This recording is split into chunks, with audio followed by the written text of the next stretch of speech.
près de 14 milliards d'années, l'univers entre dans une violente expansion, le Big Bang.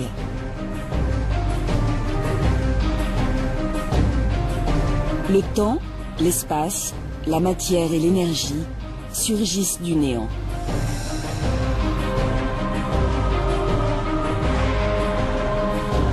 Les premières particules s'organisent. Elles donnent naissance aux étoiles et aux planètes.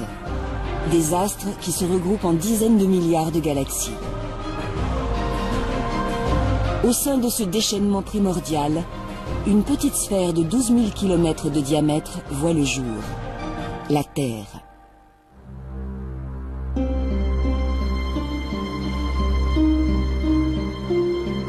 Elle tourne à 150 millions de kilomètres de son étoile. Juste la bonne distance pour qu'il ne fasse ni trop chaud, ni trop froid. Ici, la vie trouve des conditions favorables pour se développer.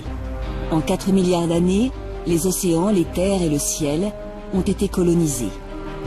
L'homme apparaît il y a seulement quelques millions d'années. Son intelligence lui a permis de s'adapter rapidement au monde qui l'entourait et petit à petit, il a assis son emprise sur la planète entière. Aujourd'hui, nous sommes plus de 7 milliards. Nous construisons toujours plus haut, nous voyageons toujours plus vite et nous communiquons instantanément partout à travers le globe. Nous maîtrisons la matière, l'énergie et même les mystères de la vie. Pourtant, nous restons bien vulnérables face à la puissance de la nature. Par hasard, une succession d'événements a abouti au monde tel que nous le connaissons. Par hasard aussi, ces phénomènes pourraient l'anéantir à jamais.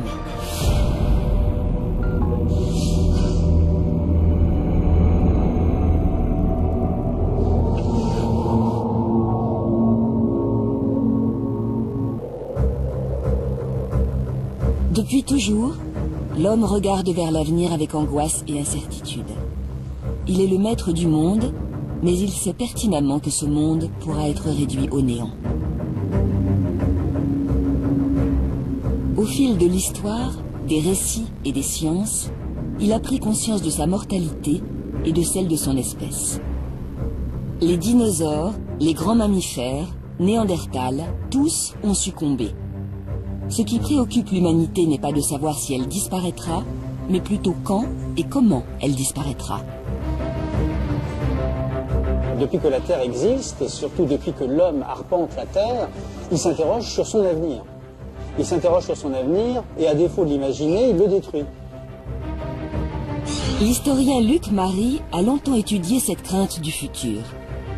Depuis la chute de l'Empire romain, il a recensé 183 prophéties annonçant la fin du monde.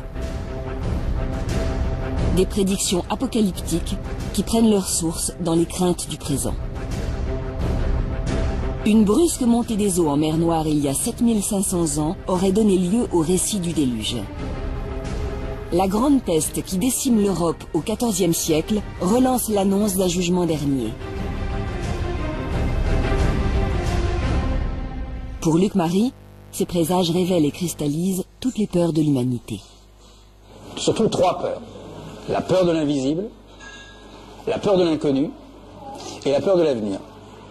Et généralement de tout ce qu'on ne maîtrise pas, de ce qui se passe sous nos pieds et au-dessus de nos têtes. Les mythes sont souvent irrationnels. Pourtant, le progrès des sciences et des connaissances n'a pas mis fin à ces prédictions. Bien au contraire.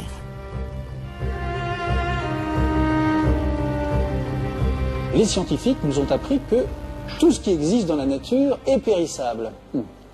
Et nous ont appris aussi que l'environnement terrestre est hostile. Donc les scientifiques ont rejoint quelque peu les religieux en disant que oui, en effet, on peut envisager une fin. Au-delà des croyances, la fin du monde serait bel et bien prévue par les scientifiques. Alors qu'en est-il vraiment ? Quel malheur risque de s'abattre sur nous? La première menace pourrait bien venir du ciel. Méconnue et inaccessible, il fut la scène privilégiée des prophéties au cours de l'histoire. On pensait que le ciel était intangible, que les astres étaient immuables. Alors dès qu'on voyait quelque chose bouger, on se demandait ce que ça voulait dire. Une nouvelle étoile dans le ciel, c'était l'annonce d'une future catastrophe. Au centre du ciel, le soleil radieux était honoré par les civilisations anciennes, il était observé, ses mouvements étaient répertoriés dans les premiers calendriers. Mais ses secrets demeuraient encore impénétrables. Le soleil, à ce moment-là, fascinait complètement toutes les religions, enfin de la religion des Mayas aux Égyptiens en passant par les Romains. Les Romains, par exemple, consacraient un jour au soleil, c'était le 25 décembre. Le 25 décembre, c'était le Sol Invictus, le jour du Sol Invictus, du soleil invaincu. Le soleil aussi, chez les Mayas, on lui offrait des sacrifices humains, qui plus est, pour mieux régénérer le soleil, avec le sang des victimes des sacrifices.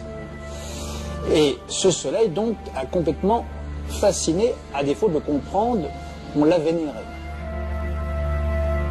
Ces croyances ont beau avoir disparu, le soleil continue de dominer nos vies, beaucoup plus qu'on ne peut l'imaginer.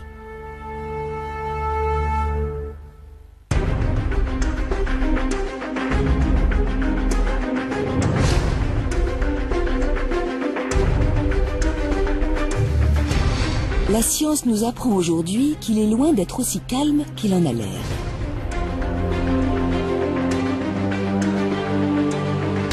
Gigantesque boule de gaz 1 million de fois plus grosse que la Terre, le Soleil subit en effet des phénomènes d'une violence extrême. Dans son noyau se produisent en permanence des réactions nucléaires qui transforment l'hydrogène en hélium. La température y atteint 15 millions de degrés et l'énergie dégagée est phénoménale.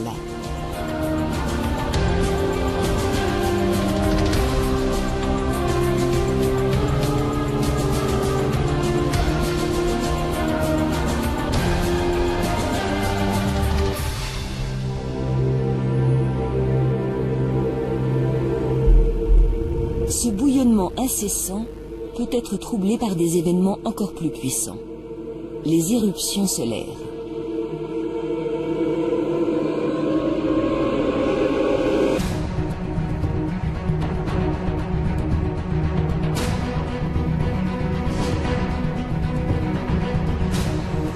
De véritables tempêtes qui projettent de la matière jusqu'aux confins du système solaire et peuvent mettre en péril toute notre civilisation.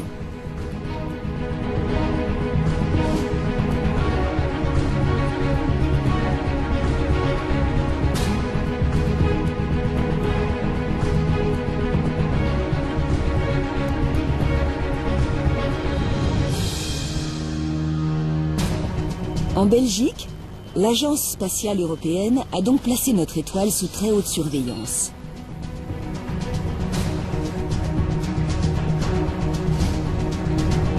L'objectif, comprendre comment naissent ces gigantesques explosions et surtout tenter de les anticiper.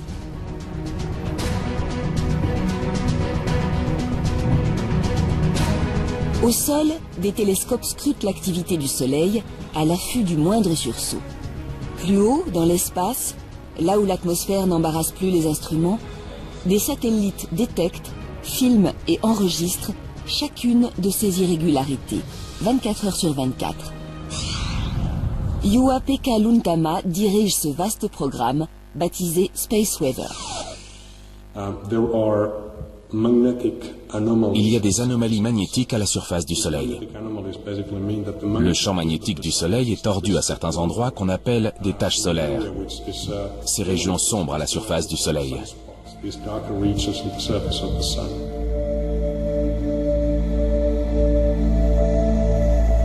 Au cœur de ces taches, le magnétisme est si fort qu'il isole la région du reste de l'activité solaire. Le centre de la zone se refroidit et devient plus sombre.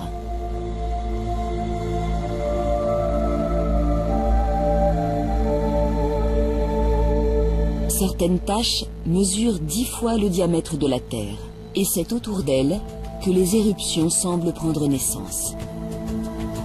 Le champ magnétique se déforme et se tord sur lui-même, créant des arches de matière gazeuse, des filaments qui peuvent se rompre à tout moment.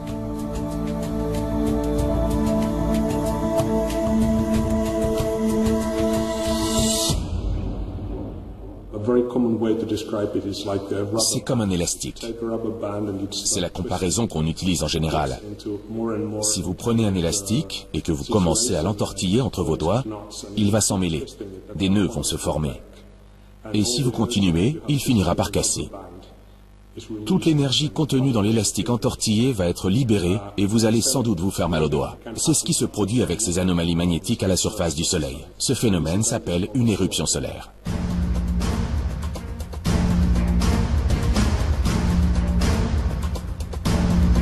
L'énergie retenue par le champ magnétique est relâchée d'un coup. Le rayonnement émis équivaut à celui de plusieurs millions de bombes nucléaires. En parallèle, des milliards de tonnes de matière sont violemment projetées dans l'espace.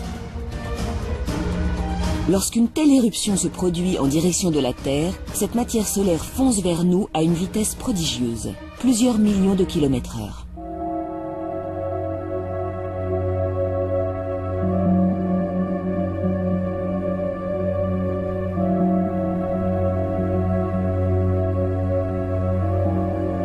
Heureusement, le champ magnétique qui entoure notre planète nous protège de ce terrible flux de particules. Il dévie leur trajectoire et les envoie vers les pôles, où elles frappent l'atmosphère en générant un spectacle magnifique, les aurores polaires.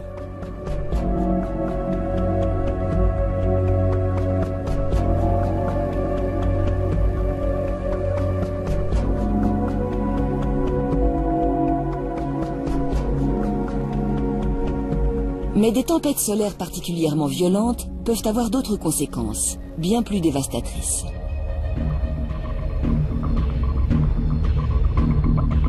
Le rayonnement émis par le Soleil viendrait irradier la haute atmosphère et changer sa composition. Les signaux émis par les satellites seraient perturbés et parfois même totalement rompus. Système de navigation et de guidage, télévision, Internet, téléphone portable, notre réseau mondial s'effondrerait.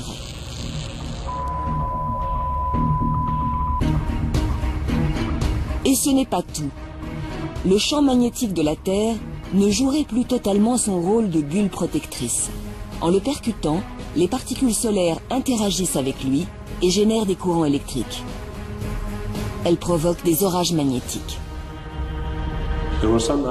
Certains animaux vont remarquer ces tempêtes, notamment les oiseaux qui s'appuient sur le champ magnétique de la Terre pour leur migration. À cause de ces tempêtes, ces oiseaux seront momentanément désorientés. Mais le problème principal avec ce genre d'événement vient de la présence sur Terre d'infrastructures conductrices, comme les lignes à haute tension, surtout celles orientées nord-sud. Les lignes à haute tension vont agir comme des transformateurs sur ces courants électriques présents dans la magnétosphère. Une partie de l'énergie de la magnétosphère va être véhiculée par les lignes à haute tension vers leurs transformateurs. Cela peut perturber sérieusement le fonctionnement des lignes à haute tension. Ça peut aller jusqu'à détruire leurs transformateurs, et donc dans ces cas-là, c'est la panne de courant.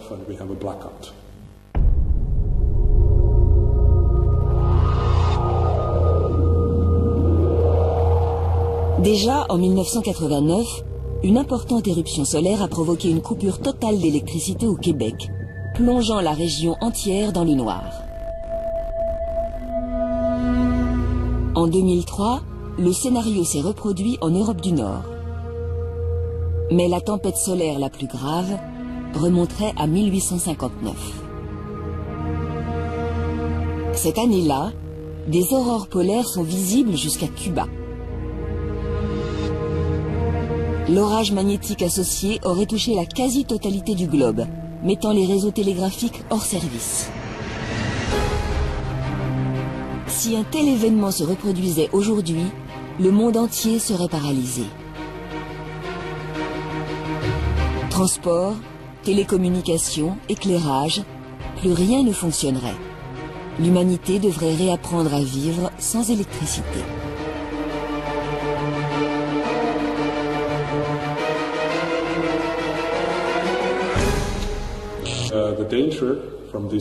Ces phénomènes solaires mettent en danger nos infrastructures, la navigation par satellite, qui est de plus en plus omniprésente, et plein d'autres systèmes.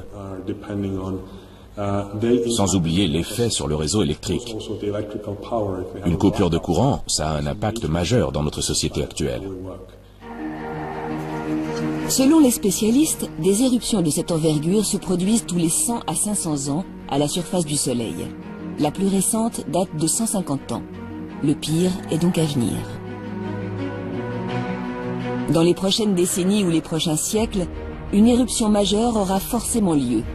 Elle réduira notre société interconnectée au chaos. Les colères du Soleil pourraient donc anéantir notre civilisation et renvoyer l'homme à l'aube de son existence. Serait-ce la fin du monde pour autant? Peut-être pas. Ou du moins pas tout de suite. L'astre qui nous réchauffe et nous éclaire depuis toujours n'est pas éternel. Âgé de 4,6 milliards d'années, le Soleil est déjà une étoile mature à l'échelle des temps de l'univers. Au fil de sa vie, sa luminosité n'a cessé d'augmenter. Il chauffe notre planète de plus en plus et continuera de le faire en vieillissant. Un cycle infernal va alors s'enclencher. Petit à petit, les océans seront vaporisés. Une fois dans l'atmosphère, l'eau gazeuse favorisera l'effet de serre et participera à son tour à l'augmentation de la température. D'ici 1 milliard d'années, notre atmosphère avoisinera les 400 degrés. L'eau aura disparu de la surface du globe. Transformée en véritable fournaise, la Terre deviendra inhabitable. Toutes les espèces s'éteindront alors une à une, des plantes aux mammifères, en passant par les dernières bactéries. Mais le Soleil n'aura pas encore dit son dernier mot. À un moment donné, dans 4 milliards d'années, le Soleil se dilatera. Il se transformera en géante rouge parce que la réaction de fusion sera plus forte que la gravité. Peu à peu, le Soleil va gonfler comme un ballon de baudruche. Il engloutira Mercure, puis Vénus, et s'arrêtera aux portes de notre planète. La température à la surface du globe se comptera alors en milliers de degrés, et la Terre finira par s'évaporer.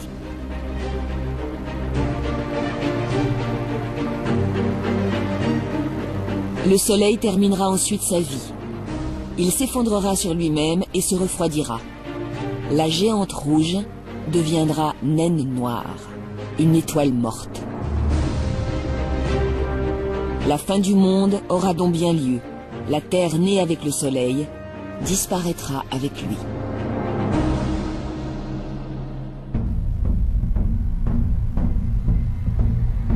L'apocalypse viendra du ciel. C'est une certitude. Mais certains prophètes l'envisagent autrement, plus brutal, et surtout beaucoup plus tôt.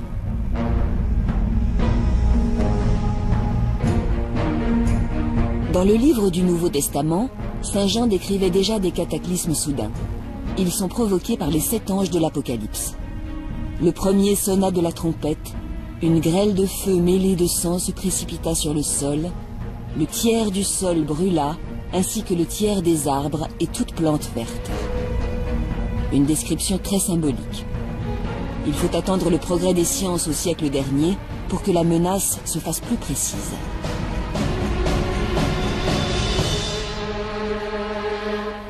Au début du XXe siècle, il y a une fin du monde qui a été presque aussi médiatisée que celle de 2012, c'est celle du 18 mai 1910. Et cette fin du monde a été annoncée par un grand scientifique répondant au nom de Camille Flammarion. Un astronome, s'il vous plaît. Camille Flammarion parle de la comète de Halley. Cette année-là, il nous dit la comète contient dans sa queue un gaz, le cyanogène, qui peut asphyxier la moitié de la Terre. Et finalement, la comète en question, elle est passée très loin de la Terre, elle était à peine visible à l'œil nu. Mais ça a été une peur panique dans le monde entier.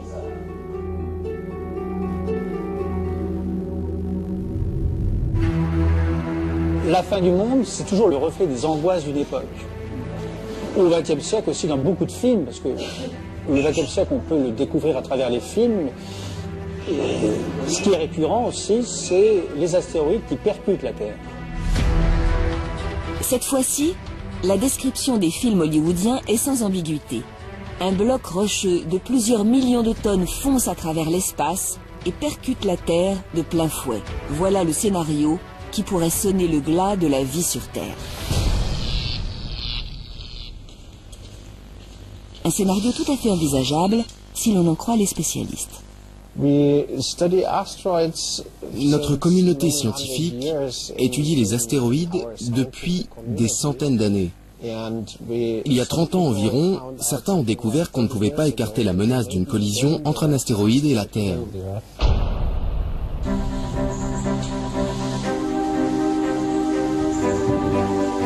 Detlef Kochny a commencé à s'intéresser aux astéroïdes en tant qu'amateur. Il observe le ciel depuis l'âge de 14 ans. Aujourd'hui, il dirige le programme de surveillance des Near Earth Objects de l'Agence spatiale européenne aux Pays-Bas. Appuyé par des équipes à travers le monde, il tente de comprendre l'histoire de ces objets qui croisent régulièrement la Terre. Le système solaire s'est formé à partir d'un grand nuage de gaz et de poussière. Le Soleil s'est formé au centre, il produit de l'énergie, et tout autour du Soleil, les planètes sont apparues. Mais il est resté des particules de matière, qui ont formé de petits objets. Ces objets peuvent avoir une dizaine, peut-être d'1 kilomètre, ou même de centaines de kilomètres de diamètre. Et ces objets, ce sont des astéroïdes.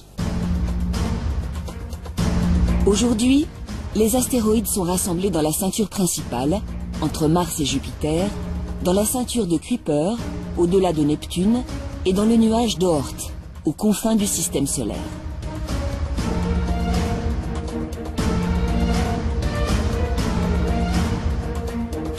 Mais ils ne restent pas toujours sagement regroupés dans ces zones. Certains sont parfois éjectés de leur orbite lors de violentes collisions. Ils errent alors dans le système solaire à quelques dizaines de milliers de kilomètres/heure et peuvent croiser l'orbite de la Terre à tout moment. Il devient impératif de les détecter et de connaître leur trajectoire pour anticiper une éventuelle collision.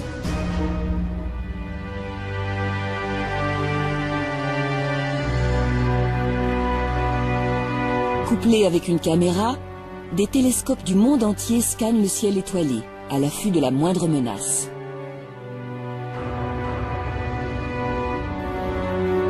Dès qu'un objet est repéré, il est passé au crible. L'imagerie infrarouge permet de déterminer sa chaleur et sa masse. Les radars affinent l'estimation de sa taille. D'autres techniques permettent de déduire sa composition, roche ou métal. Les ordinateurs prennent ensuite le relais. Ils calculent l'orbite et la dangerosité de l'objet à partir de toutes ces données. Mais l'équation est complexe. D'autant que la Terre joue elle aussi un rôle crucial dans la trajectoire des astéroïdes. Le problème, c'est qu'il pourrait aussi être dévié par la force d'attraction terrestre. On a donc intérêt à connaître très précisément la position de l'objet, parce que la moindre erreur sera amplifiée quand il entrera dans l'orbite terrestre. Et si l'on se trompe, l'objet pourrait entrer en collision avec notre planète à son prochain passage dans l'orbite terrestre. Nous devons donc observer en permanence les objets pour pouvoir suivre leur position exacte.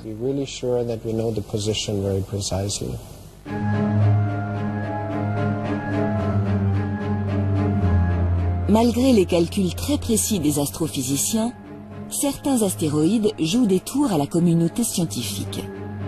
Ce fut le cas d'Apophis, qui défraya la chronique lors de sa découverte. Apophis a été découvert en 2004, juste avant Noël. Au départ, selon toute probabilité, il devait heurter la Terre en 2029. Mais en l'observant sur une longue durée, on a conclu que cette probabilité était bien moins grande que ce que l'on pensait, qu'elle était même très faible. Néanmoins, on s'est aussi aperçu que lorsqu'il croisera l'orbite terrestre en 2029, il passera à une distance telle qu'un impact n'est pas exclu à son prochain passage. Cette catastrophe pourrait maintenant se produire en 2036. Mais Apophis est loin d'être le seul à menacer notre planète. Les scientifiques ont dressé une liste des astéroïdes qui croiseront l'orbite de la Terre d'ici la fin du siècle. Ils sont environ 300 à pouvoir potentiellement nous heurter. Les plus petits mesurent une dizaine de mètres, les plus gros plusieurs centaines.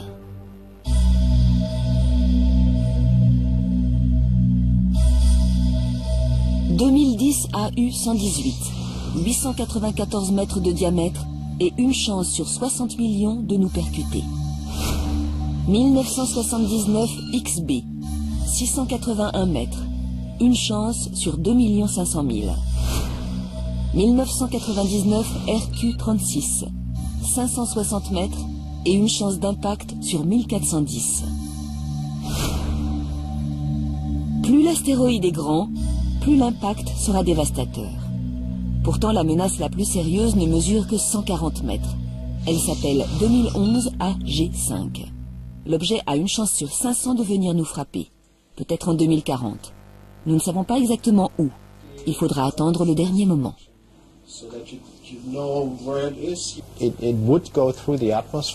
Il traverserait l'atmosphère, heurterait le sol et laisserait un cratère.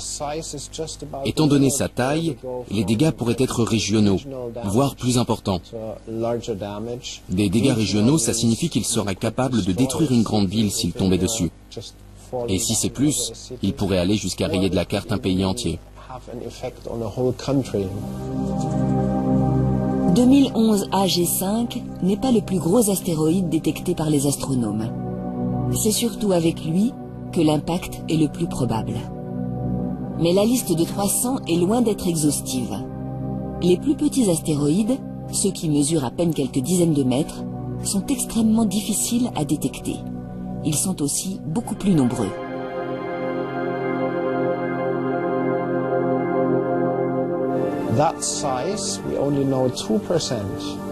On ne connaît que 2% des objets de cette taille. Il en reste donc 98% que nous ne connaissons pas. C'est pourquoi nous avons besoin de toujours plus de télescopes pour pouvoir découvrir ces objets. 2%, ce n'est pas beaucoup. Moins d'un 20e de ces objets ont été détectés. Et pourtant, s'ils ne détruiraient pas un pays entier comme leurs confrères, ils pourraient tout de même raser une grande ville. Les scientifiques continuent leurs recherches et les menaces ne manquent pas. Un astéroïde, connu ou non, pourrait très bien nous foncer dessus avant la fin du siècle. Sans parler de fin du monde, les dégâts seraient considérables. Des millions de personnes succomberaient. Face à ce risque, les chercheurs envisagent tous les moyens d'éviter la catastrophe. Si l'objet est relativement petit, c'est très simple. Vous évacuez la zone de l'impact. Mais encore faut-il connaître précisément cette zone d'impact. Dans le doute, il vaut mieux évacuer un périmètre plus large. S'il s'agit d'un objet de plus grande taille, capable de détruire tout un pays, là, il n'est pas réaliste de penser qu'on va pouvoir évacuer la zone.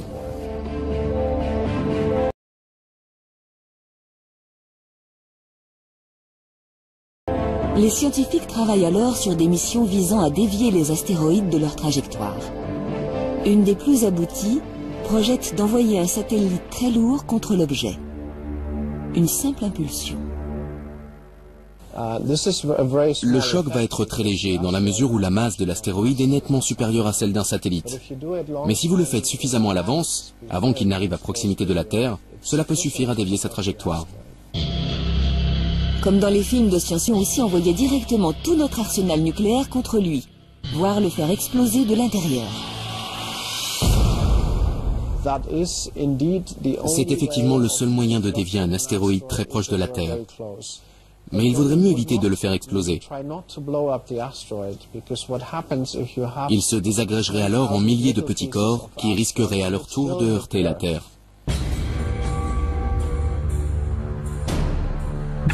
Nous ferions donc exploser les têtes nucléaires juste à côté de l'astéroïde.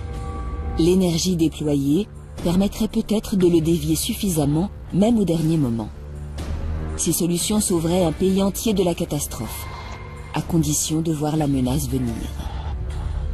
Cependant, il existe des astéroïdes contre lesquels nous ne pourrions rien faire. Ceux qui pourraient réellement provoquer la fin du monde tel que nous le connaissons. Ils mesurent plusieurs kilomètres de diamètre.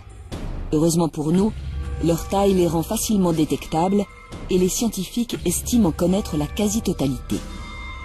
Aucun d'eux ne compte nous croiser d'ici la fin du siècle. Nous serions tranquilles pour des centaines de millions d'années. Pourtant, un tel cataclysme s'est déjà produit. Il serait même à l'origine de la fin des dinosaures. Vincent Courtillot est géophysicien et spécialiste des grandes extinctions d'espèces. On pense qu'un astéroïde de 10 km de diamètre est tombé sur la Terre, quelque part au Yucatan, au Mexique, il y a 65 millions d'années. Ce choc aurait provoqué un cratère de plus de 100 km de diamètre, de 40 km de profondeur au moment de l'impact. Il aurait vaporisé de la matière de la croûte qui avait été impactée par l'astéroïde.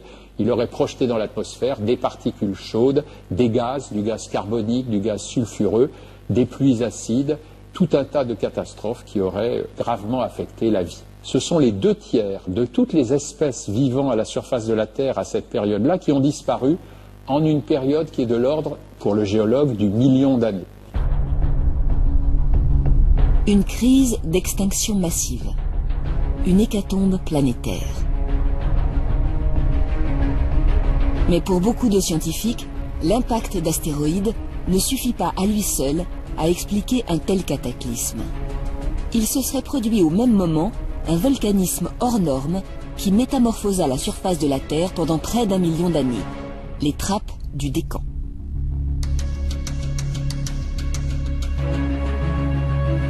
À 2900 km sous nos pieds, à la frontière entre le manteau de roche de la Terre et son noyau de fer liquide, de la chaleur s'est accumulée.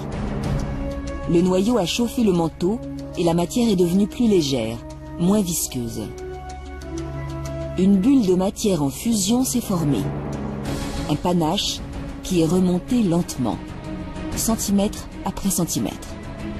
Des millions de kilomètres cubes de matière volcanique arrivent maintenant sous la croûte terrestre, à quelques centaines de kilomètres sous nos pieds. La croûte est chauffée et le panache finit par la fissurer.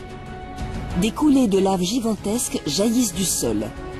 Le panache se vide à la surface par à coup. À chaque coulée, c'est plus de 10 000 km3 de magma qui se répandent. Cette matière volcanique s'accompagne d'émissions de gaz considérables et d'éjections de poussière qui viennent envahir l'atmosphère.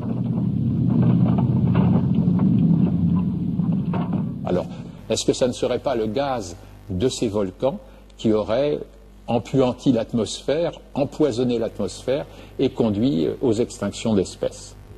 Un tel chaos est difficile à imaginer. Même le pire volcanisme auquel l'homme ait eu affaire n'a rien de comparable avec ce phénomène. La plus grande coulée de basalte, la plus grande coulée de lave fluide, comme les laves du Décan en Inde, qui se soit produite sous les yeux de l'homme, c'est en 1783.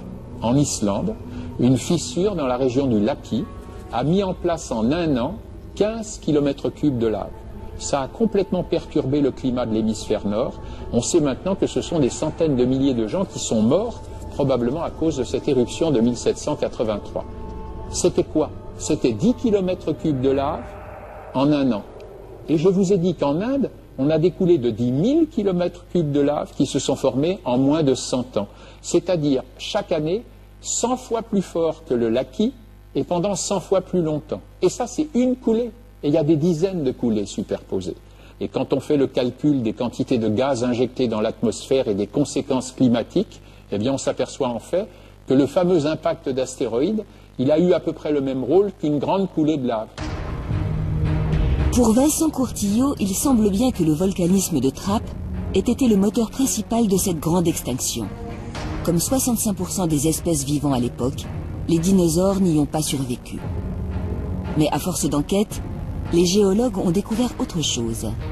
Cette extinction n'a rien d'unique. En remontant le temps, ils ont mis la main sur la crise la plus meurtrière que la Terre n'ait jamais connue. Un panache volcanique est remonté par la Sibérie cette fois-ci, il y a 250 millions d'années. La Terre fut plongée dans l'apocalypse.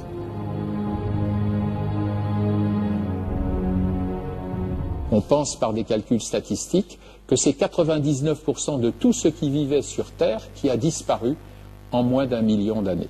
Et vous voyez qu'on peut parler là, pour la biosphère, d'une quasi-fin du monde, puisqu'on est passé à 1% de la disparition de la vie sur Terre.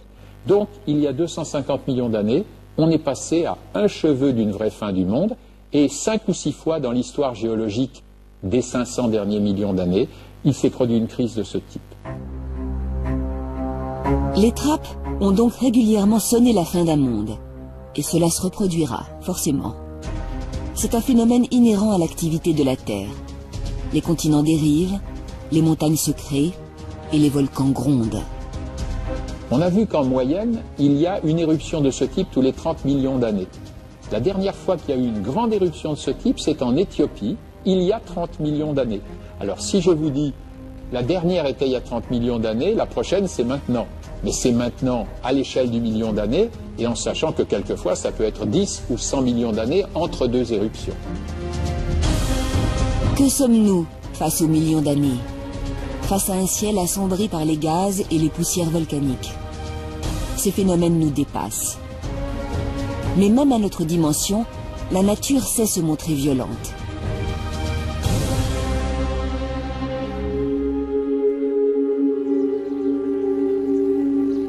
En l'an 79, les habitants des cités de Pompéi et d'Herculanum découvrent la colère du Vésuve.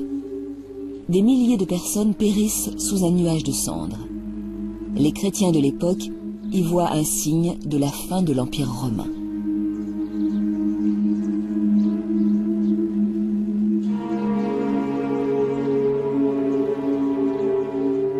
Aujourd'hui, la ville de Naples compte plus de 2 millions d'habitants, au pied du Vésuve. Le volcan est peut-être endormi depuis 1945, mais il peut se réveiller à tout moment.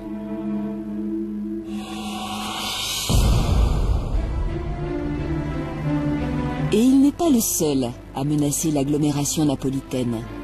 De l'autre côté de la baie se trouvent les champs Phlegréens. Une caldeira, un vaste cratère d'une dizaine de kilomètres, à l'intérieur duquel vivent 200 000 personnes. Moins connu, ce volcan est au moins aussi dangereux que son voisin. Il y a 35 000 ans, il démontra son potentiel destructeur en éjectant plus de 150 km3 de matière volcanique, 50 fois plus que le Vésuve lors de la destruction de Pompéi. Depuis 500 ans, les scientifiques croyaient les champs Phlegréens plus sages. Mais il y a 30 ans, le sol est remonté de plus de 3 mètres. Ce mouvement s'est accompagné d'une dizaine de milliers de séismes en l'espace de seulement 2 ans. Aldo Zollo, sismologue, a mené l'enquête. Si on regarde la composition des gaz qui sont émis ici, ils ont une origine profonde et une origine liée à la présence d'un magma. Donc on parle d'une couche de magma, un magma seal, à une profondeur de 8-10 km, avec une épaisseur de l'ordre de 1 km, mais étalée sur plusieurs dizaines de kilomètres carrés, ça fait des quantités énormes en fait, de magma disponibles pour une éruption éventuelle. Finalement, là, on est dans quelque chose qu'on ne connaît pas encore très bien. Les habitants de Naples vivent à l'ombre de 2 monstres endormis. Nous ne comprenons toujours pas précisément les mécanismes de leurs éruptions. La ville doit donc les surveiller en permanence. Depuis 1841, Naples accueille le plus ancien observatoire de volcanologie, l'Osservatorio Vesuviano. L'observatoire a développé un réseau destiné à suivre les moindres mouvements des volcans au quotidien. On a bien sûr la sismologie, donc les réseaux sismiques pour détecter les sismes. On a les réseaux géodésiques à terre et spatial pour détecter les déformations. On a les réseaux de mesure des gaz, donc la géochimie. les températures, et toutes ces données sont directement centralisées au centre de récolte de l'Observatoire Vésuvien. Le but de ce réseau est de pouvoir détecter la plus petite anomalie par rapport au fonctionnement normal des deux volcans. En parallèle, volcanologues et sismologues travaillent avec la protection civile. On ne peut pas empêcher une éruption. Face au grondement d'un volcan, l'évacuation est notre seul recours. D'une part, il y a les temps qui sont nécessaires pour effectuer certaines actions de mise en sécurité.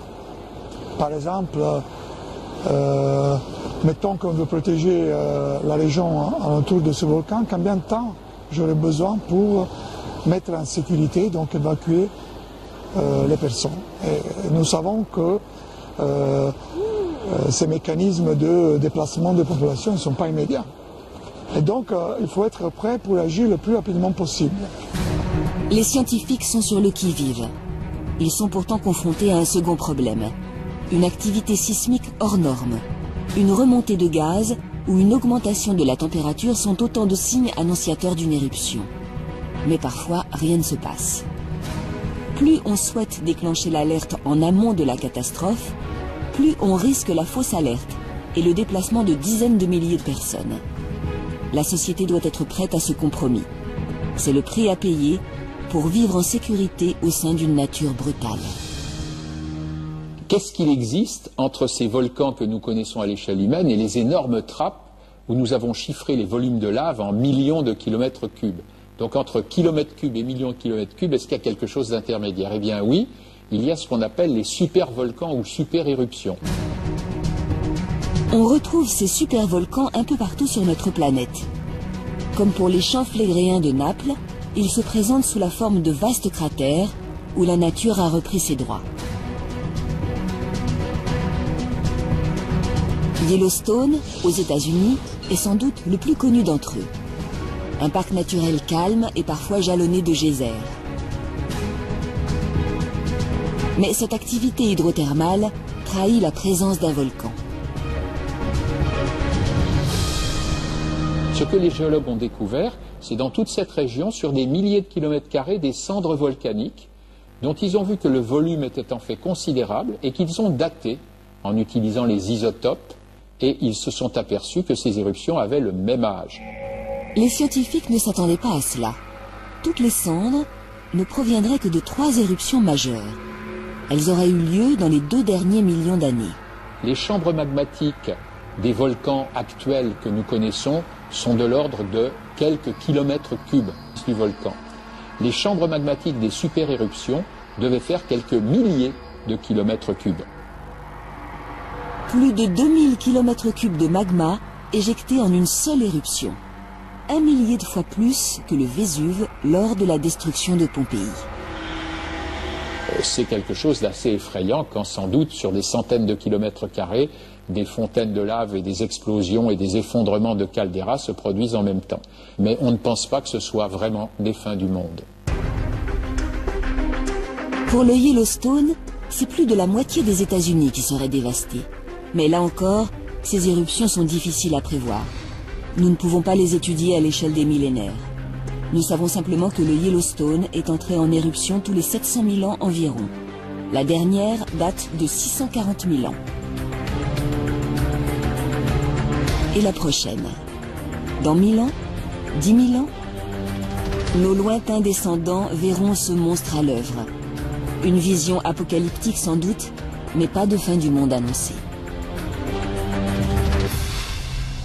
Le mot apocalypse, ça veut dire révélation. On dévoile l'avenir. On dévoile l'avenir, c'est pas forcément la destruction, mais c'est une révélation sur les temps à venir. Donc ça peut très bien aussi être l'avènement d'un monde nouveau, plus juste. Astéroïdes, volcanisme, extinction de masse. Nous voyons ces événements comme des malheurs. Il s'agit pourtant des moteurs de la vie.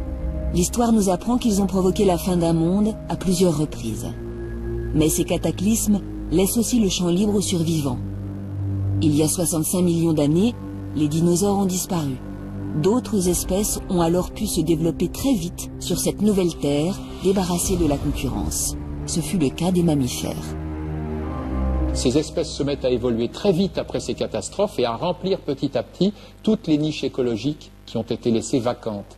Donc chaque extinction est suivie d'une renaissance et d'une diversification qui fait qu'au bout d'un moment, la biodiversité devient plus forte qu'elle n'était avant la catastrophe précédente. Et si on regarde comment évolue la biodiversité depuis 500 millions d'années, on voit qu'elle évolue de façon irrégulière, elle grimpe rapidement, occupe les niches écologiques, elle est en partie vidée par une catastrophe, mais elle repart de plus belle et aujourd'hui, la biodiversité est plus haute qu'elle n'a jamais été. Une mort, puis une renaissance. L'homme est le fruit de cette histoire chaotique et nous avons su en tirer profit. Nous avons colonisé la planète entière. Nous avons développé des outils pour dompter le monde. En fin de compte, nous ne sommes plus si petits face à la nature. Du haut de ces 7 milliards d'individus, l'humanité joue un rôle décisif sur la planète. James Aronson est écologue. Il étudie ce rapport entre l'homme et la nature. Une relation qui a profondément changé depuis quelques siècles et qui marque une ère nouvelle. On appelle cette ère l'Anthropocène, savoir l'ère géologique dominée par l'homme, où l'homme est l'espèce dominante, non seulement de la Terre, mais aussi de la biosphère. Pour satisfaire nos besoins croissants, nous puisons toujours plus de richesses. 60 milliards de tonnes de ressources naturelles sont extraites tous les ans, 2 fois plus qu'il y a 30 ans. Les exploitations humaines se développent partout où elles le peuvent.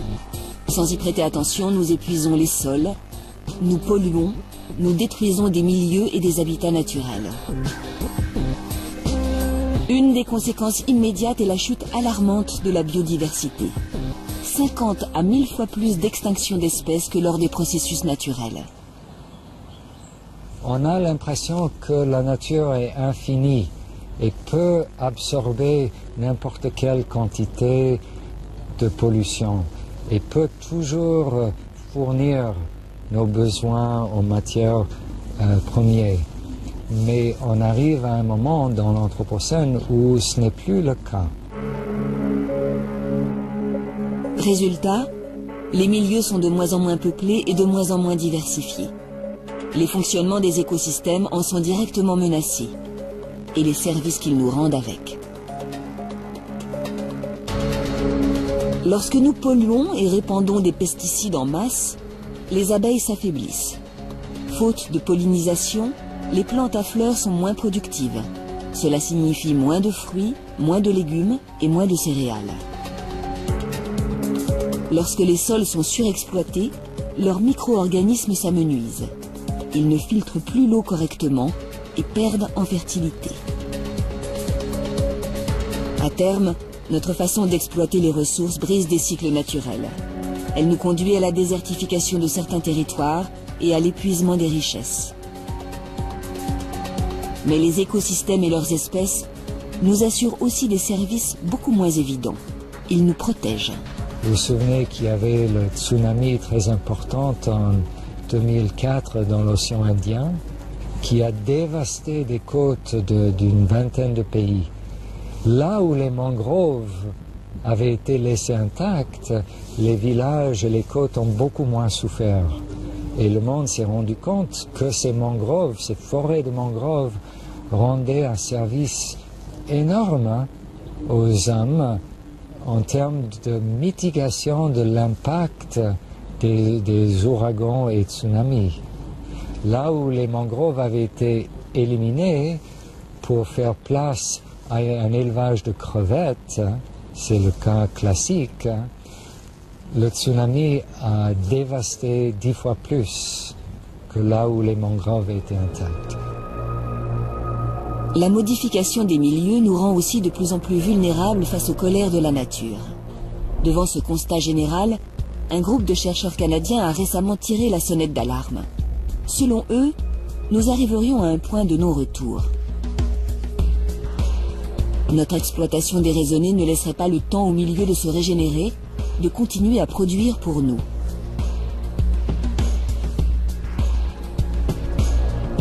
Il arrivera un jour où nous ne pourrons plus rien tirer de la nature et il sera trop tard pour faire marche arrière. Sans ressources et sans protection naturelle, l'humanité sera affamée, assoiffée et démunie. Ces scientifiques prévoient le drame pour la fin du siècle, c'est-à-dire demain, à l'échelle des temps géologiques. Ce qui est sûr, c'est que nous sommes en train nous-mêmes de bouffer notre capital naturel et de vivre de ce capital. De ce fait, nous dégradons notre propre qualité de vie, notre capacité de réagir aux changements globaux et à notre bien-être, tout simplement. Si tout le monde vivait comme un Européen, aujourd'hui, tous les êtres vivants aujourd'hui, il nous faudrait 2 terres. Si tout le monde vivait comme les Américains moyens, il nous faudrait 3 terres. Changer de cap devient une nécessité. Nous nous sommes donné les moyens de dépasser la nature, il faut en être conscient. La recherche lance des pistes pour rétablir les milieux que nous avons surexploités et pour réétudier notre manière d'utiliser les richesses qu'il reste. James Aronson travaille à la restauration de ce capital naturel. En Méditerranée, des écologues tentent de repeupler les fonds marins. Dans certaines régions d'Afrique, l'agriculture est repensée. Un peu partout dans le monde, des projets fleurissent pour éviter que l'homme ne provoque à son tour la fin d'un monde, le sien.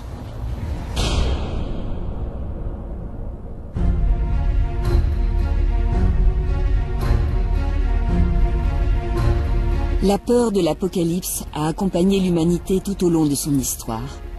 À travers les mythes, les religions et les croyances, nous avons toujours pressenti la fin du monde. Et nous n'avions pas tort. La biologie nous a appris que la durée de vie moyenne d'une espèce, c'était au mieux quelques millions d'années, sauf des espèces exceptionnelles. Nous existons depuis 1 million d'années. Est-ce que nous survivrons à l'échelle du milliard d'années par les extraordinaires propriétés de notre propre espèce, ou est-ce qu'au contraire, nous nous ferons disparaître plus vite? Ça reste le grand point d'interrogation. Notre génie et nos technologies nous permettent de connaître les menaces qui guettent et de maîtriser notre avenir. Les astrophysiciens pointent leurs télescopes vers le ciel, les géologues vers les entrailles de la Terre, et nous apprenons depuis quelques années qu'il est aussi nécessaire de les tourner vers notre espèce. Car la fin pourrait arriver plus rapidement que prévu. En serons-nous les témoins ?